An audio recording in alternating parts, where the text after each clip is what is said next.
দ্রৌপদী ও 5 পাণ্ডব স্বর্গযাত্রার উদ্দেশ্যে রওনা দিয়েছিলেন, কিন্তু জানেন কি একমাত্র কে জীবিত অবস্থায় স্বর্গে প্রবেশ করতে পেরেছিলেন? মহাভারত অনুযায়ী যুদ্ধের পর পাণ্ডবরা সবকিছু ত্যাগ করে স্বর্গযাত্রায় বের হন। হিমালয়ের কঠিন পথে একে একে দ্রৌপদী, সহদেব, নকুল, অর্জুন ও ভীম মৃত্যুর কোলে ঢলে পড়েন, কিন্তু একমাত্র যুধিষ্ঠির জীবিত ছিলেন। তিনি হঠাৎ দেখেন একটি কুকুর তার সঙ্গে চলেছে।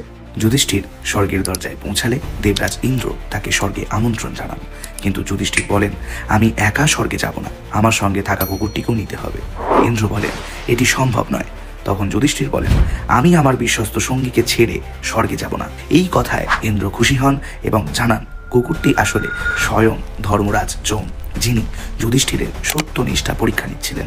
অবশেষে যুধিষ্ঠিরই একমাত্র পাণ্ডব যিনি জীবিত অবস্থায় স্বর্গে প্রবেশ করেন। আপনার মতে যুধিষ্ঠির কি সত্যি স্বর্গের যোগ্য ছিলেন? কমেন্টে জানান। আর এমন পৌরাণিক রহস্য জানতে চ্যানেলটি সাবস্ক্রাইব করুন।